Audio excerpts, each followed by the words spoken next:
Então vamos nessa. O que seria a convalidação do ato? Se você lembrar bem, nós estudamos no último vídeo a relação da extinção dos atos administrativos. Está aqui, ó, se você não lembra. E na extinção você estudou a anulação comigo. A anulação ela recai sempre que o ato for ilegal, ela sempre vai por cima do ato ilegal. Isso era uma coisa que prevalecia em todos os casos, de acordo com a nossa teoria monista, que era a teoria adotada no ordenamento administrativo brasileiro anteriormente. Que dizia que se por acaso o ato administrativo apresentar qualquer vício de ilegalidade, ou seja, o ato for ilegal, ele tem que ser anulado. Consequentemente, você lembra efeito ex tunc retroage, e ele acaba desfazendo todos os efeitos que o ato produziu. Só que parece um pouco injusto, porque algumas situações podem ocorrer. Eu gosto sempre no presencial dar um exemplo que pode magoar teu coração. Por exemplo, você faz o concurso público, esse concurso é fraudado por 2, 3 pessoas e sua nomeação, que está lá garantida, bonitinha, você estudou pra cacete, vai embora junto, sabe? O cara anula o concurso público, anula todos os efeitos do concurso, inclusive nomeação daqueles servidores ou daqueles novos servidores que tomaram posse, mas estudaram e não fraudaram o concurso. Então, é um pouco injusto em relação a todos aqueles que participaram daquela ação. Então, o ato administrativo, naturalmente, ele era anulado, anulava-se tudo e dane-se. Essa era a teoria monista. Em 1999, com o advento da Lei 9.784, que a gente conhece como Lei do Processo Administrativo Federal, que também trata sobre atos administrativos. O artigo 55 dela acabou pegando a teoria dualista, que era uma teoria já existente na época, mas acabou adotando expressamente essa teoria. Essa teoria dualista, ela trazia um lado da doutrina que dizia o seguinte, olha, nem todo ato tem que ser completamente anulado. Pode ser que esse ato tenha algumas partes ilegais e outras legais. Vamos tentar pegar esse ato e fazer o seguinte, ele tem vício. Esse vício é insanável mesmo? Não é nem questão de parte, né? Até para ficar mais objetivo para você. Esse vício é insanável? Então, porra, vamos pegar esse ato, vamos desfazer, vamos anular e vamos fazer um novo. Agora, existe uma área, o vício que está sendo tratado é um vício sanável? Eu posso corrigir o problema? Então vamos convalidar. Vamos criar um novo ato, convalidando, confirmando, né, ajeitando aquilo que está errado do ato anterior. Então a teoria dualista, ela veio para trazer o primeiro ponto, que são 2 situações que ela traz, mas nesse primeiro vídeo eu quero usar esse primeiro ponto.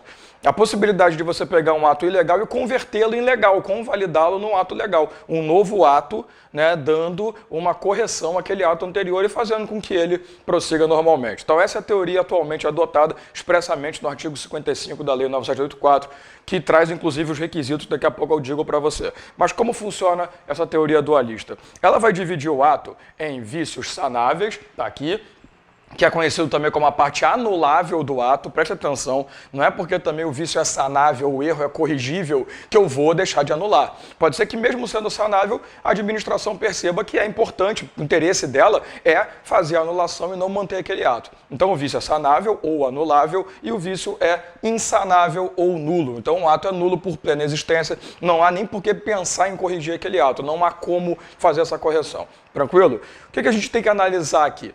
Para saber se o vício é sanável ou insanável, eu preciso observar os elementos do ato administrativo. Porque para ser ilegal, o ato foi produzido desrespeitando algum dos seus elementos. Você lembra, né? Está aqui, ó, vídeo de elementos e requisitos do ato.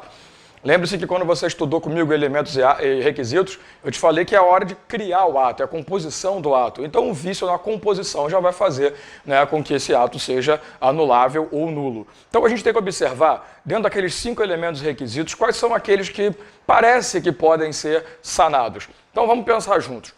Primeiro elemento, competência, ou seja, um vício de competência é aquela pessoa que cometeu um ato administrativo, produziu um ato, porém é incompetente para tal, não possuía a competência atribuída pela lei. Você acha que isso é sanável? Pior que é. Você imagina uma situação em que você requer uma certidão junto à prefeitura da sua cidade e essa certidão é assinada por uma pessoa incompetente, mas não por má fé dela, mas porque ela percebeu a sua pressa, né, na conquista daquela certidão, daquele documento, e ela foi lá e para tentar te ajudar, né, boa fé total, ela foi lá, assinou e te entregou. Ela sabe, ou pode ser que nem saiba, mas ela tentou ser boazinha. Aquela história, né? Na ética não existe muito esse papo de tentar ser bonzinho, mas ela tentou te ajudar. Então pode ser que a autoridade competente, ela corrija o vício fazendo o quê? Criando um novo ato, né? Confirmando o ato anterior, mas corrigindo quem é que deveria ter produzido o ato. Então eu vou colocar aqui, ó, vício sanável é o vício de competência, beleza?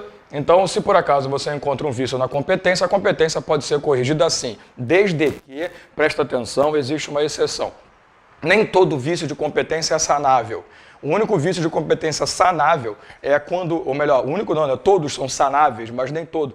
Existe um que é insanável e existe uma exceção nessa história. Caso a competência seja uma competência exclusiva, não há condição nenhuma de sanar esse vício. Então presta atenção. Dá para corrigir vício de competência? Sempre, de regra. Exceção, se for competência exclusiva. Se a lei prevê competência exclusiva de tal autoridade produzir aquele ato, então, amigão, não há como corrigir, o ato é insanável, não tem como. Então, competência será sanável desde que não seja uma competência exclusiva. Finalidade significa que o interesse público prevalece sobre o interesse particular. Imagina que você produz um ato com interesse particular à frente. Dá para você converter esse interesse público? Claro que não, né? Até porque se fosse do interesse público, você não teria feito com interesse particular. Consegue entender? Você teria feito isso com interesse público desde o início. Então, errado da sua parte, não tem como corrigir. Então, vou colocar aqui, a finalidade é um vício insanável do nosso trabalho. Tranquilo? Terceiro elemento é o motivo. Lembre-se, motivo é a explicitação de pressupostos de fato e de direito, como alguns gostam de falar, ou como eu gosto de falar, é a fundamentação legal do seu ato. Bom, aliás, eu pulei a forma, né? Mas tudo bem, vamos no motivo então, não tem problema. Se você opta por um motivo e esse motivo não é o aplicável, por exemplo, você opta por uma multa quando deveria ter advertido e você sabe que até pela 8.112 nem há possibilidade de aplicação de multa como penalidade no caso de servidores públicos, mas você opta por uma ação diversa de outra que seria mais, né, inclinável ou mais específica para esse tipo de ato, você toma uma decisão dessa, não há como corroborar, né? Porque se o motivo está errado, consequentemente, o ato produzido é ilegal pra cacete. Ah, não, tranquilo, eu só vou produzir um novo ato mudando aquilo. Não. Até porque os efeitos vão acabar sendo mantidos, então não é do nosso interesse. Então vai ser insanável também vício de motivo. Obviamente, se o motivo é insanável, o objeto também será. Porque lembre-se, o motivo e o objeto estão intrinsecamente, estão diretamente ligados, né? O objeto é meio intrínseco ao motivo. Porque se você dá um motivo tal, o objeto é o próprio ato que se deu por conta do motivo. Então eu posso dizer tranquilamente que também é insanável. Eu acabei pulando a forma, não tem problema. Forma é sanável? Pensa comigo. Se a sua lei, eu te disse que a forma é escrita na grande maioria dos casos, mas existe a previsão, existe a possibilidade que a lei preveja que algum ato seja feito não de forma escrita, ou pelo menos que ele não obrigue, tem que estar explícito, né, que a forma seja escrita. Então pode ser que às vezes você produza um ato de forma verbal, de forma simbólica, de forma sinal, né, e acabe, né, não pode, isso tem que ser escrito, isso aqui tem que ser escrito, seria melhor se fosse escrito, vamos fazer isso escrito para garantir, e você corrige tornando aquele ato escrito. Então veja bem, eu posso dizer tranquilamente que a forma é sim um vício sanável, desde que, e aqui também há uma exceção, a forma não seja obrigatória, desde que a lei não diga que é imprescindível que a forma seja escrita. O vício de forma só será sanável caso a lei não preveja a obrigatoriedade dessa escrita, sabe, dessa norma estar escrita, desse ato estar escrito. Então, desde que não seja forma obrigatória. Se a lei estabelece o ato deverá ser escrito, como por exemplo a advertência na Lei 8.112, não há como corroborar, não há como confirmar, corrigir esse erro. Está errado, vai embora. Então, é simples. O ato só será sanável pela teoria dualista se for vício de competência, desde que não exclusivo, e for vício de forma, desde que não obrigatório pela lei. Tranquilo? O resto é tudo insanável.